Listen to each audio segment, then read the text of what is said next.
So সেদিন আমাকে অনেকে জিজ্ঞাসা করেছিলেন যে স্বামীনারায়ণ মন্দির থেকে আমি কি প্রসাদ পেয়েছি। আমি বলেছিলাম যে আমি জল ঢেলেছি, তো জল ঢাললে দুজন 50 টাকা এবং সাথে প্রসাদ দিচ্ছে, এবং 4 জন গেলে 100 টাকা, সাথে তাদেরও প্রসাদ দেওয়া হচ্ছে। স্বামীনারায়ণ মন্দিরের প্রসাদটা দেখে নিন, এখানে আমাদেরকে প্রসাদটা দেওয়া হয়েছে, সাথে একটা জল দেওয়া হয়েছে, আর কিন্তু দুটো ধাগা দেওয়া হয়েছে, এই একটা ধাগা আর একটা এই হলো এই আরেকটা ধাগা। তো একটা আমি পড়েছি আর একটা মা পড়েছে। আর এই যে এই জলটা প্রসাদী জল, সেই জলটা কিন্তু আমরা খেয়েছি এবং এটা খাওয়ার জন্যই দিচ্ছে। আর হচ্ছে এই জলটা না ভীষণই ভালো এবং এর উপকারিতার সমস্ত কিছু ওরা লিখে দিয়েছে, ঠাকুরের জল। তো এটা আমাদের কাছে একটা পরম সৌভাগ্য যে ওখানে গিয়ে আমরা প্রসাদটা পেয়েছি।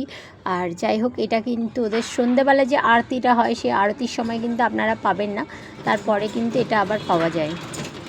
এই হলো দুটো মিষ্টি দিয়েছে, দুটো মিষ্টি কিন্তু খেতে খুব সুন্দর ছিল, স্বাদটা অসাধারণ ছিল।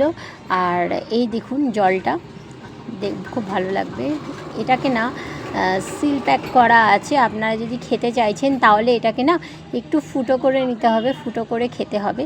এবং প্রসাদটা তো কিছু বলারই নেই, এটা হচ্ছে স্বামীনারায়ণ মন্দির, অ্যান্ড প্রসাদটা অসাধারণ ছিল। এখান থেকে আমি প্রসাদ খেয়েছি এবং চকলেটের জন্য পাঠিয়েছি, মাও খেয়েছে। তো এই হলো ওদের নাম্বার আছে। তো আপনারা যদি চাইছেন তো এই অ্যাড্রেসটা আপনারা ভিজিট করতে চাইলে ভিজিট করতে পারেন। তো ভালো লাগবে আশা করি। টাটা।